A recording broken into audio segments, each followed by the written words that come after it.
Folks, Ingrid is finally out for Street Fighter 6. I've been very excited to play this character, but let me tell you, the agenda posting for Ingrid is off the charts, perhaps like I've never seen before with any character in this game. I mean, people are freaking out. Guys, this character has an infinite. Is that not broken? Come on, Capcom, please nerf. Please ignore the fact that this only works in training mode because I have unlimited stocks up in the upper left. Listen, forget that.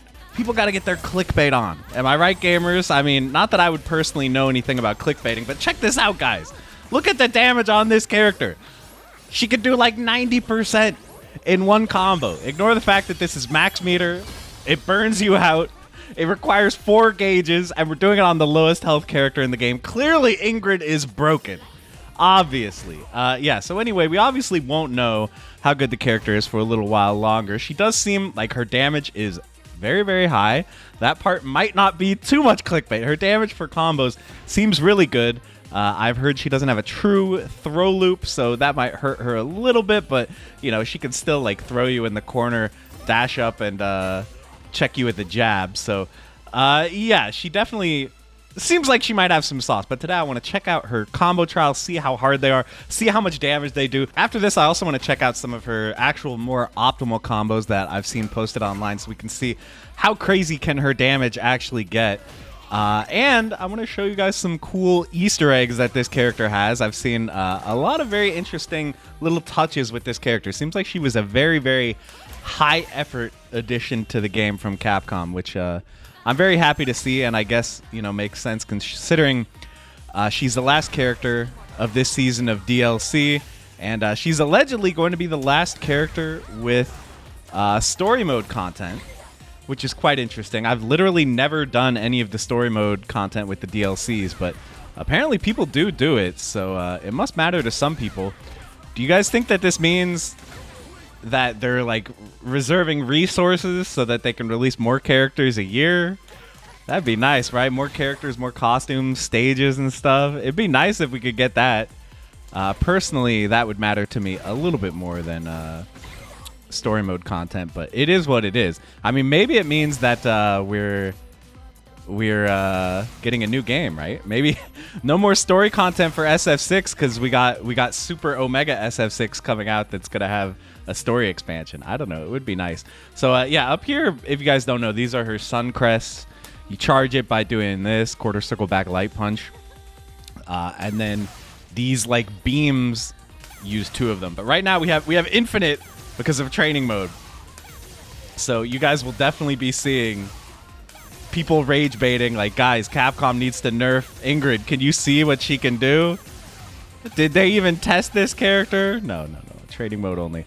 So yeah, you see it says Suncrest 2. Oh, teleport. So forward teleport, back teleport, down teleport. Obviously, I've played her a little bit in training mode to film the intro to this video, but that's about it, really. So yeah, a lot of this is new to me. Oh yeah, double anti-air. It seems like a lot of her high damage combos start like this. But she like takes a step back when she does this move, which I don't know. It could be a good or bad thing. It might improve the hitbox if like her hurt box is moving backwards, but seems to reduce the range as well. Drive rush combo into that. So yeah, I did a few videos about Ingrid in the older games in like Capcom Fighting Jam, and I liked her a lot, but she felt like a very incomplete character, which, I mean, now she feels like one of the most complete characters in the game to me here, just considering like the amount of like touches and stuff that they've put in. Oh, you get a little charge afterwards. Like the amount of Easter eggs and content with the character I think is really cool. Boom. And visually, it seems like everyone likes the character. I feel like her default costume is not super popular. I think like the bonnet thing, the hat thing, definitely does look a little weird. I mean, it's like the Katamari thing. She's supposed to be an alien, so this is part of her alien outfit. But yeah, her other costumes look amazing. I'll show you a little bit more after this. Punish counter. Oh, and then just raw drive rush. Oh, you just got to be fast. You got to be good with it. And you get one of these. Okay. Okay, I see you. Crumple combo. Nice. Are we through the intermediates? No, we still got at least a couple more. Is that a link? Oh, no. Cancel. Cancel the second hit, so you could hit confirm that pretty easily, it seems like. Down medium punch, EX. So this move is like a launcher. They combined her move list a little bit because like she used to have a separate her DP and then her like spinny move used to be different moves in CFJ, right? Now they've combined them into one. But in exchange, she has a lot of new moves. She has the beam, she has the teleport, obviously. Still has the counter. But what's interesting is it seems like she doesn't have high and low counter anymore. I'll have to test. Can she even counter lows at all? This might only be projectiles and like mids and highs. I don't know. I'll have to test that. Oh, wait. This is nasty. This is an intermediate combo? What the hell?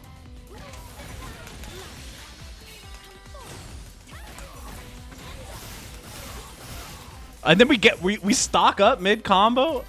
Bro, we get one stock. And then we do this. And then this on the way down, only one stock. And then, bro, this isn't like, this has got to be the craziest intermediate combo in this game, right? This is why she was listed as tricky. Oops, I mashed too much.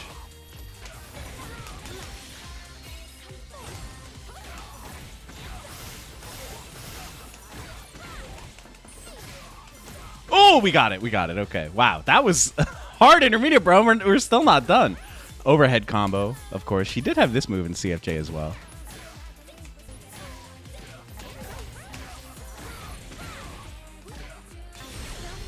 Pretty please. Wow.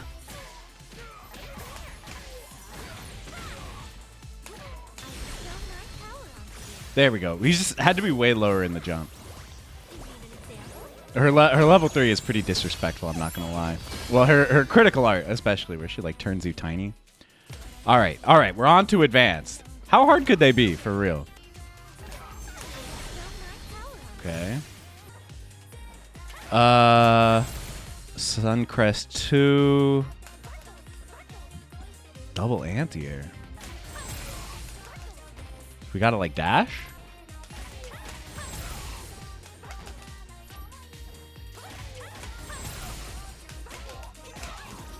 There we go. There we go. Yeah. Needs to be high in the juggle. Level 2 combo. And then this is going to require another dash. Yeah. Yeah. Okay, not too bad. Counter hit light punch. So again, like, if you get a throw in the corner, right? The reason why I said her throw loop is kind of fake is that if you do this, right, it feels real, but it loses to wake up jab. It feels like a real throw loop, but if they jab, it beats the throw. So that's why you can do this to get to beat out their jab, right? Because you're +1. Someone who's better at the game can verify if that's the case. But yeah, that's like a good example of why you would land this, right? Counter hit jab and then just murder them off it. Seems pretty good.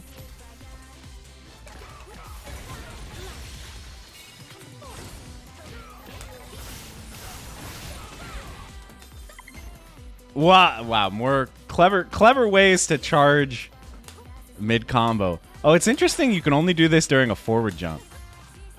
That's kind of cool. Okay, down heavy punch punish counter. Now, why do we have to do medium version? Is this super actually steerable? Oh, light version is at an angle? Maybe? Show me how this works. Oh, yeah. Heavy version is full screen. So it's like light, medium, heavy changes the distance. I see.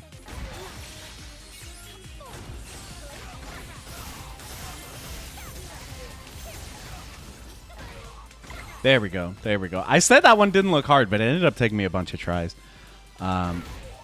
No counter hit link.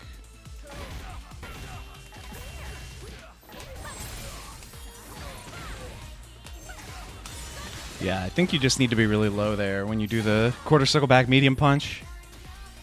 All right, punish counter, heavy punch. So like A lot of the optimal combos, quote unquote, I've seen people posting online are like, yeah, these kind of punish counters, which this one actually seems pretty good because of the range. This is another like direct port move. She had that in CFJ. Yeah, this could be a good poke. Kind of similar to like Mai a little bit.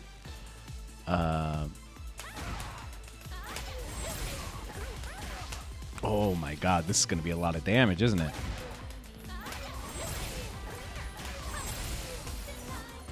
Because you're getting all these unscaled hits.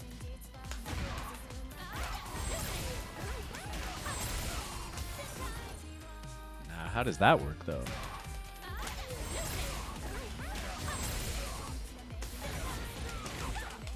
Can only do the third hit. Third hit gotta be early.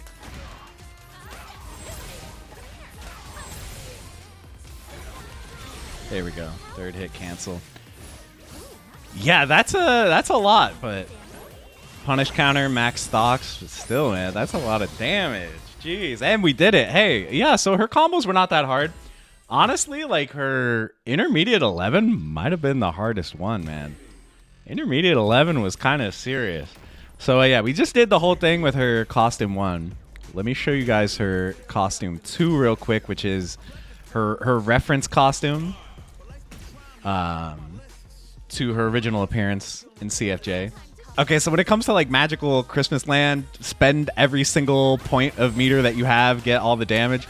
I saw IFC Yipes posted this combo, which yeah, is really, really damaging, even more than the first one I showed in the video. Well, obviously we're in critical art now, so that's going to do more damage, but you squeeze in an extra charge to get an extra stock in there.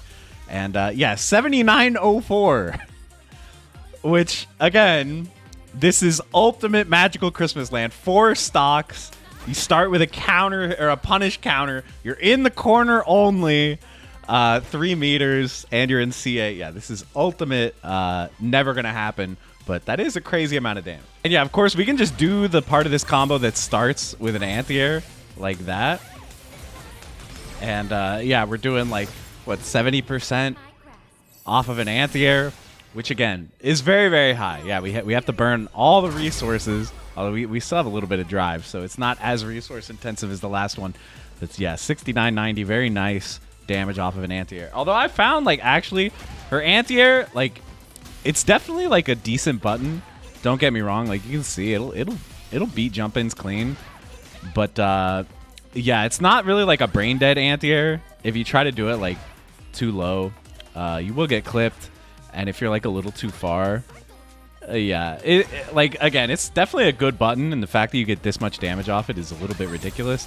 But yeah, we're not looking at like pre-nerf JP or something in terms of like how good this is as an anti-air. But yeah, her damage is a little nuts. But let's talk about some of her Easter eggs, because as I alluded to, yeah, there's a lot of fun little touches to this character that I like. One thing I noticed is that when you're charging her stocks, right, she does a different little idle pose for each one.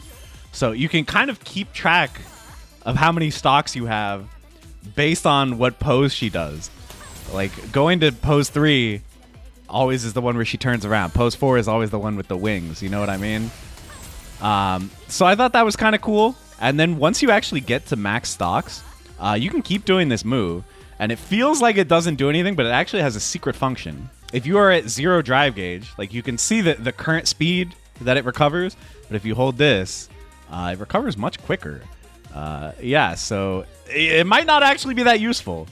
But yeah, you can recover your drive gauge like this. I was curious, like, does it speed up burnout recovery? And it does too. So maybe that'll be like the secret use of this. Look at this, guys.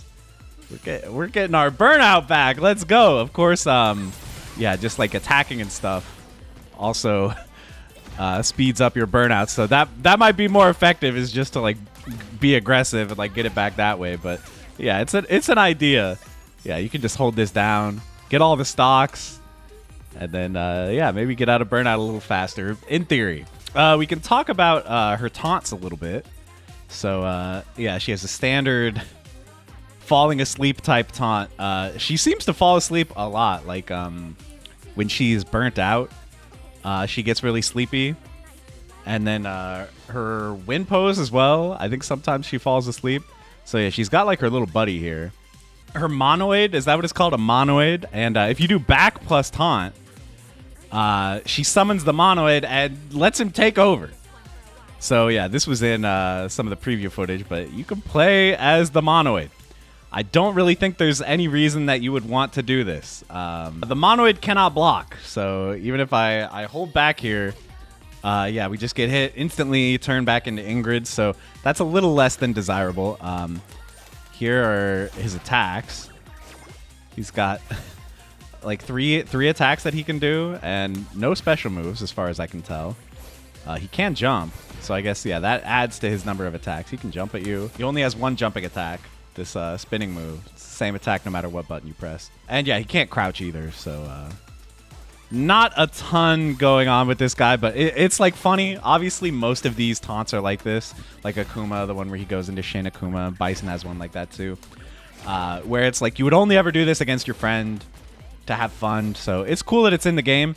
And yeah, people already tested, like, okay, if they're burned out and you dizzy them, can you call in the monoid and, you know, get that out while they're dizzy? No, it doesn't work. They have time to just hit you. So, yeah, there's no, like, guaranteed way to get him out, unfortunately, but it's a fun little touch. And she has another interesting taunt as well. If you do forward plus taunt, she lights up her finger and nothing really happens.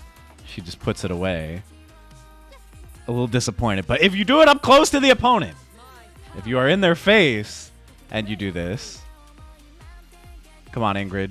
Boom. She attacks you and she gives you full meter.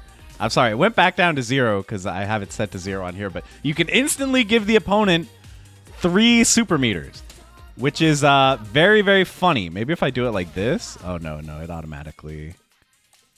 Standard? Will this work? Yeah. So this is another one where, like, again, I can't see any situation where it's like you get it dizzy and then you do this to, like, really flex on your opponent. Like, I beat you even after I gave you full meter. Not really possible. The opponent has to let you do this to them, but it is, again, very funny that it's in the game. Another Easter egg is, you know, like the pre-battle faces you do where you hold the direction and the character does faces? She has extra ones. If you hold the face for a long time, you can see... she will transition to a second face. So I think she has a total of 8 faces if you count these. But yeah, you just have to like pick a direction and hold it. There's a way to make her do like the heart hands. Let me see if I can find it. Is it hold forward? Let's see. Yeah, there we go. So yeah. 8 faces, which is more than the rest of the cast, as far as I know. I've also seen people are very much losing their minds over her loss, her game over. If you lose in single player, you know how it does the like continue thing. When was the last time you ever heard anyone talk about one of these? But hers is pretty unique and cute. She like counts down, a little bit fourth wall breaky, you know, to acknowledge the timer. Listen, should I take my face off the screen so you guys could use this for your own nefarious purposes? No, I don't think so. Yeah, so that's pretty cool too. Overall, I'm really happy with Ingrid. I think she seems fun to play. We'll have to see how strong is she actually. Wow, why am I getting congratulations? I got game over. I guess I unlocked some SF5 art. Yeah, she seems like a really complete character. A lot of very cool like touches, Easter eggs. Oh my god, I'm unlocking everything. Can you guys tell I've never played arcade mode before? And yeah, her damage is obviously really, really high. Like, people are losing their minds over her damage. And her level 2 super seems good, too. Kind of JP style. Oh, my God. Look at this art, bro. That is insane. Shout out to Shinkiro, man. But, you know, we've seen hype like this before. I saw one tweet that I thought was pretty funny that was like, you know, when Mai came out, everyone was like, well, she doesn't seem that good. Let's wait and see. Maybe she'll get a buff or two. And then she ended up being super OP. So the fact that people are already saying that Ingrid seems strong could be a bad sign. But at the end of the day, people are wrong a lot. We'll have to wait and see. Like, she doesn't seem bad. But it's a question of, yeah, will she be a pretty good character or will she be like a top 1 contender? We'll have to find out later, but I'll be trying her out, taking her online and seeing how it goes, and I hope you guys will as well. That's going to be it for the video. Thank you so much for watching, and I'll see you in the next one. Bye, everybody.